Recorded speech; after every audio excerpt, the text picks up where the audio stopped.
Welcome back to Reading Bear. Today, we will take a look at some new revenge stories.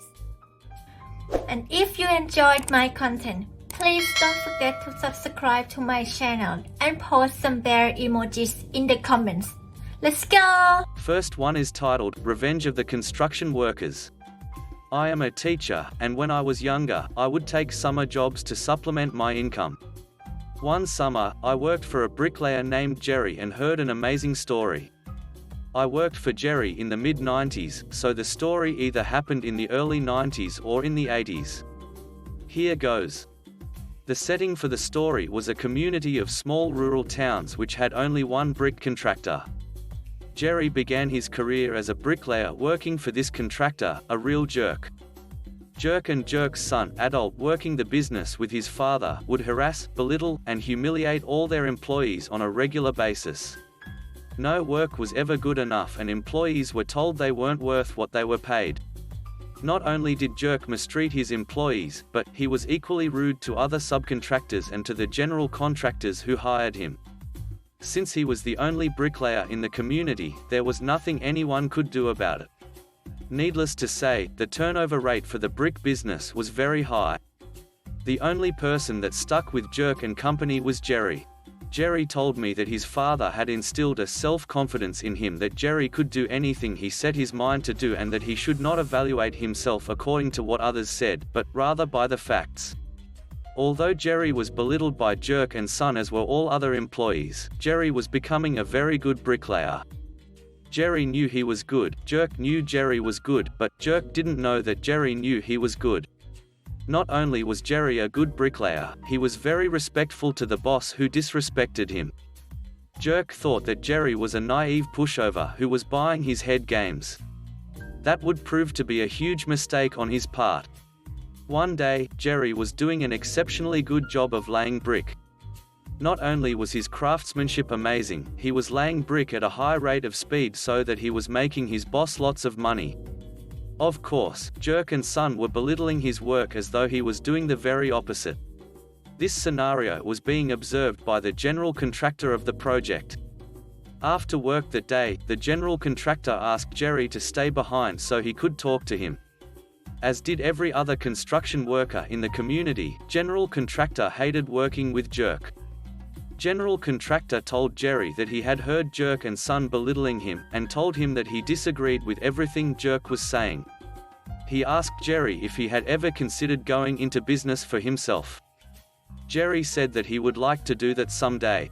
General contractor then said that he would loan Jerry the money to buy a mixer, the most expensive piece of equipment needed to start a brick business, if Jerry would indeed start said business. The only hitch was that Jerry would need to pay for the mixer whenever he could and that he would subcontract under general contractor. Jerry agreed to those terms and prepared to begin his new venture. Jerry respectfully told Jerk and son his plans and gave his notice. The two mocked Jerry ruthlessly and laughed him to scorn. Jerk told Jerry, "You'll be back in 2 months begging to return to your job, you'll never make it as a subcontractor." 2 months later, rather than collapsing as Jerk predicted, Jerry was still in business and going strong. 1 year later, Jerry's business was booming and a drunk Jerk showed up at Jerry's house and begged him to come back to work with Jerk and son. "Jerry, you're the best employee I ever had." Jerry replied, "Why didn't you ever tell me that when I was working for you?" Jerk couldn't answer the question, and Jerry obviously didn't accept the offer for employment. 2 years after beginning his entrepreneurial adventure, Jerry heard that Jerk and son went out of business. Jerry said that he never intended to harm Jerk and son when he accepted general contractor's offer. He said that looking back on things he realized that he had become Jerk's greatest nightmare. "I can't say that general contractor intended no harm. I thought the most amazing thing about the story was how that Jerry maintained his self-esteem in spite of all the ridicule.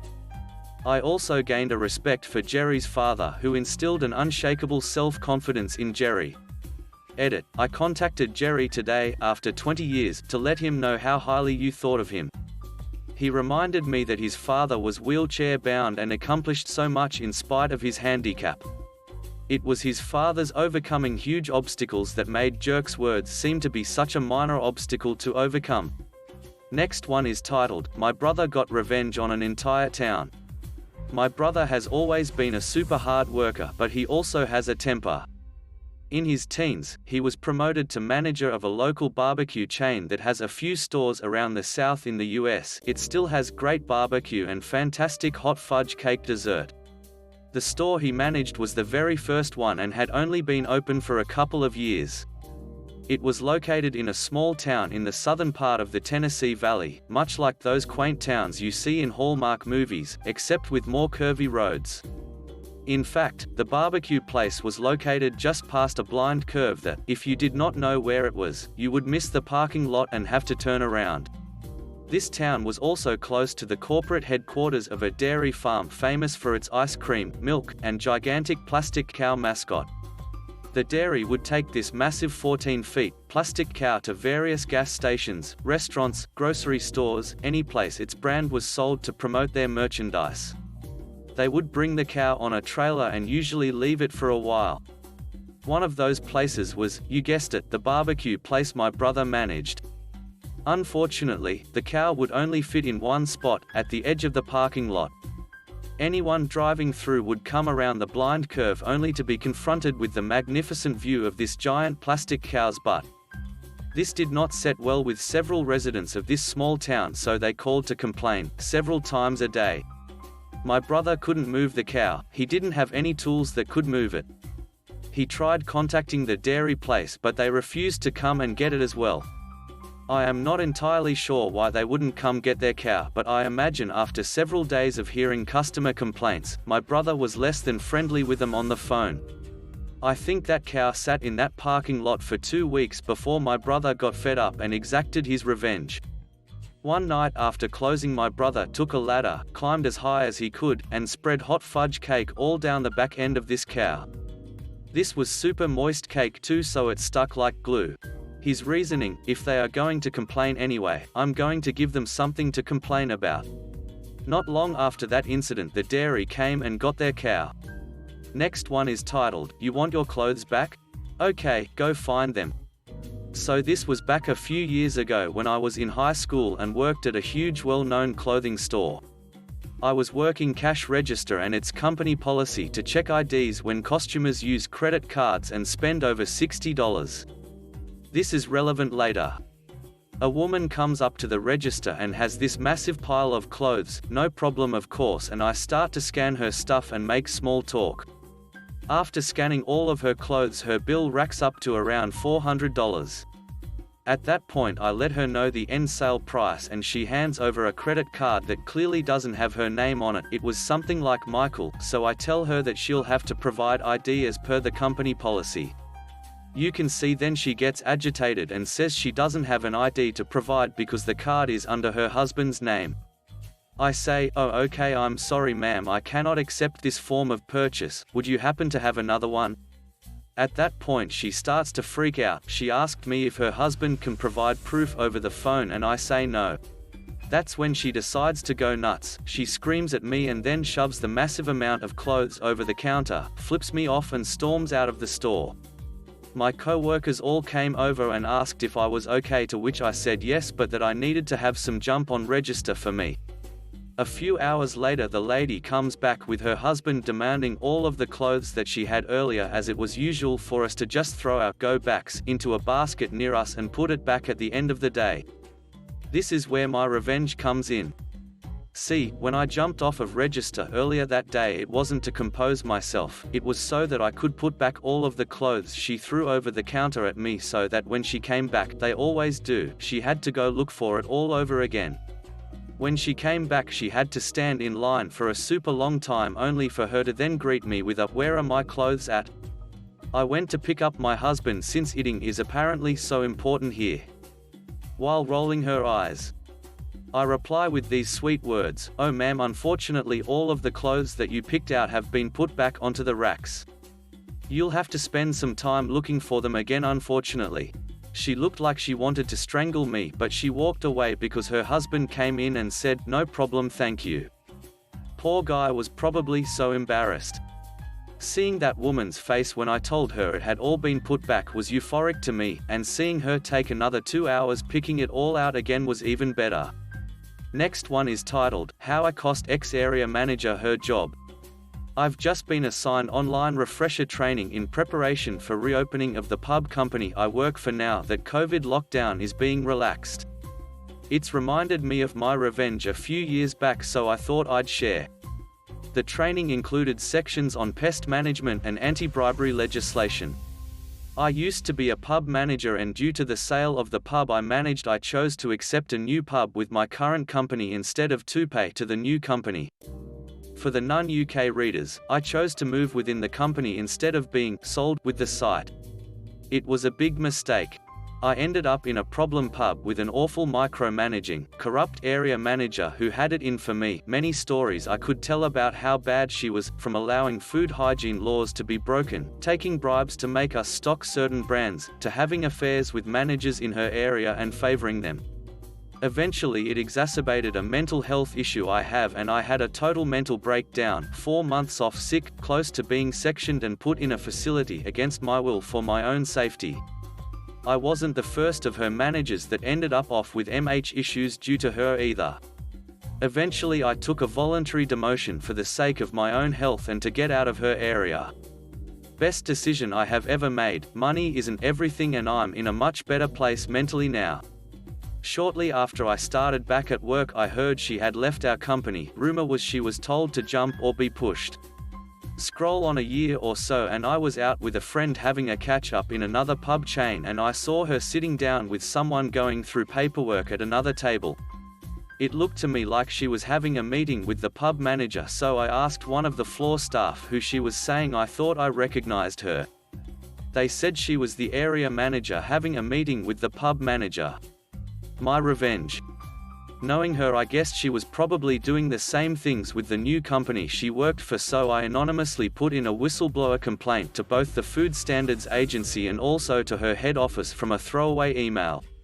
I basically made stuff up assuming she was doing the stuff she had done when I worked for her, i.e. refusing to allow renticle call-outs for pest problems, to make her maintenance budgets look good, telling staff to refreeze unsold defrosted foods to save on stock loss, taking bribes to stock products, making managers clock staff out before they had finished to cut staff hours, etc. etc. All stuff she had tried to make me do, and when I wouldn't, she'd used her powers to duck me over.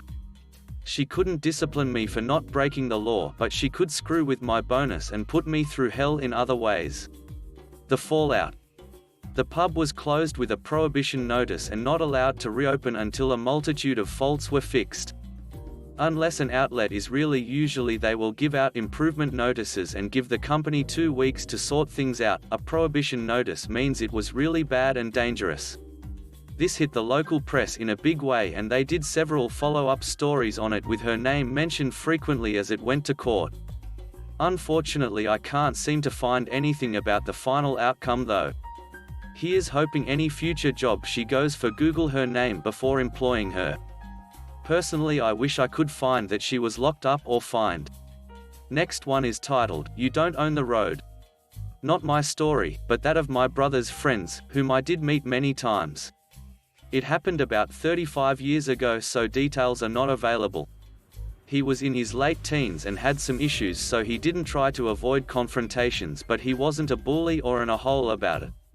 He was driving one day down a street that had cars parked on both sides, leaving only one lane open in the middle. There was a car stopped in this lane as the driver had his window open and was speaking to a friend who was standing in the street beside the car.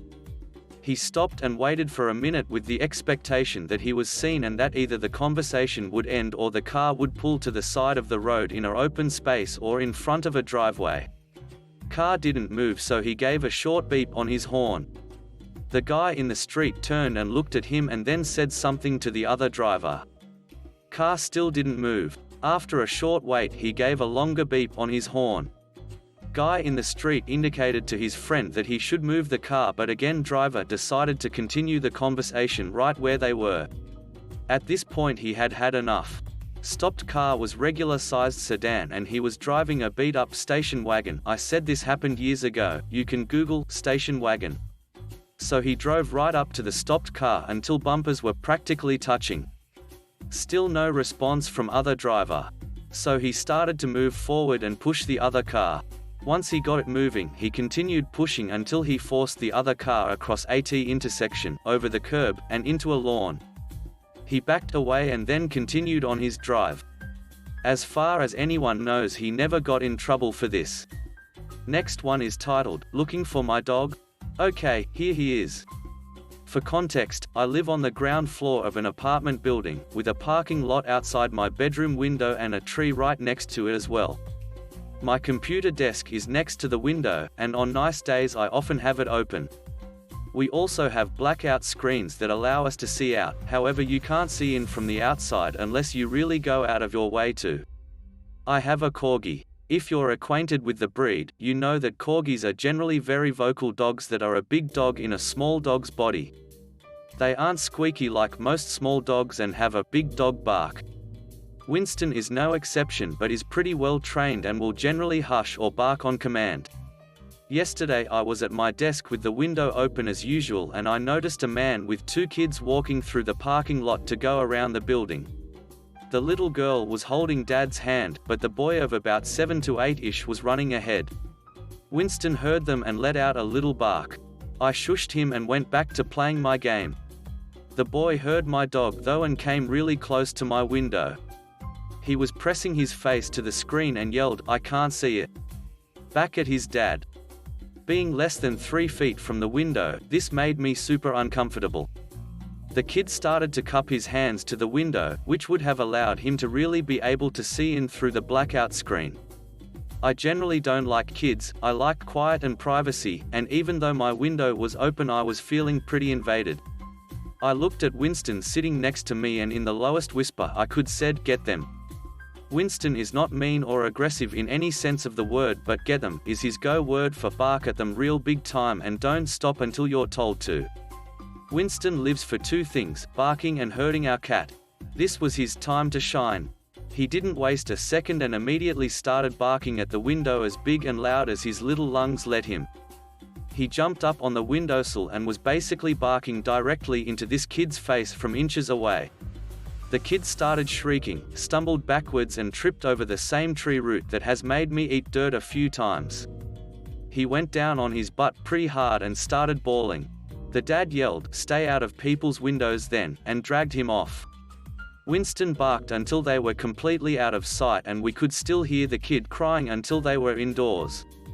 I felt a little bad for the kid and petty for what I did, but at the same time, he had it coming. Next one is titled, I hid the swimming instructor's ignition key when I heard her talk stuff about my girlfriend. During the summers I worked at a public pool as a lifeguard. We offered swimming classes and recreational swim hours. One of the swimming instructors, let's call her M, was super annoying and rude. She had another job that she went to after our work, so she would occasionally change into her other uniform and leave her wet swimsuit hanging in the office. At the time, our manager, who is now my wife, and I had just started secretly seeing each other. She would repeatedly ask M to take her swimsuit home and not leave it at work. M would say, "Okay," but would roll her eyes behind my girlfriend's back and then just keep her suit at work. One day, after hearing her talk massive crap about my girlfriend, I waited until she went into the bathroom to change and took her car keys and hid the one that started the ignition. When she returned from changing, she hung up her swimsuit in the office with a poo-eating grin on her face. My significant other and I's whole week was made watching her fumble around her purse looking for the missing ignition key. She had to call her partner to pick her up. She got a ride to work the next day, and when she wasn't looking, I put the ignition key back on her key ring. She thought she was going crazy. Next one is titled, Boy Tried to Pull Off a Trick on Us So We Gave Him Half a Burger. When I was younger I worked at a McDonald's. Here in the Netherlands, we had a lot of teenagers coming in while they had their breaks from school. And they all wanted the €1 hamburgers, sometimes a couple of them. They were always a pain in the butt. Being rude to the staff, destroying the furniture, never cleaning up their mess, and smearing all kinds of crap literally over the place, etc. One day a boy came up to the counter and complained that his burger had a pickle on it. He said he wanted one without a pickle. We were sure he didn't order one. We looked at his burger and we saw he had eaten up more than half of the burger. The rest of his friends were laughing and watching from a distance. Normally, the policy was just to give him a new burger. But this time, we didn't want to give him a full, new one. We know it costs only €1, but he just didn't deserve it. We went to the kitchen and we made him a new burger, without any pickles. We then got a knife from the storage and cut the burger in half. We wrapped the burger and gave it to him. He looked really proud of himself to pull off such an elaborate scheme. Then he unwrapped the burger and looked surprised. At the moment we told him that since he had finished half of the original burger, this was only fair. His proud look slowly turned into a disappointed one. Last one is titled, "Mixed my petty boss's business cards with my old ones when he fired me." Once worked for a complete psycho. It should have been a fun job, designing playgrounds, but the boss had some sort of issue where he would either be shouting at everyone or quietly simmer in the corner, scowling away. Literally, everyone else except me and one girl left as they couldn't take it, but I was too broke to leave, so whenever he shouted at me, I started shouting back. Of course, this led to him bringing in someone new to help you do your job, which is code for show him how to do your job so I can fire you. The firing eventually happened on the final working day before Christmas. Classy. When I went back a few days later to clear out my desk, the boss was not there, only my replacement, who I didn't really like but had no hard feelings for. I really wanted to leave at least a petty duck you, but how to do it when he was watching me? Luckily, right behind my desk was the stationery cupboard. While filling my 2 big boxes with desk stuff, I opened the cupboard and removed the 2 boxes containing my business cards. I emptied them into the bin as I wouldn't need them again. I then noticed the boxes containing his business cards and removed them from the cupboard too. His first name and my first name are the same and our surnames, while different, are similar in length, so it was not easy to tell his business cards from mine. I threw about 20% of his business cards in the bin and replaced them with mine, randomly shuffled through the 2 packs of 500 cards. I was hoping he would inadvertently hand them out at trade shows so I would get phone calls and wreak further havoc, but the fact that this didn't happen means he probably had to sit down and manually sort through 1,000 business cards. Thanks for listening.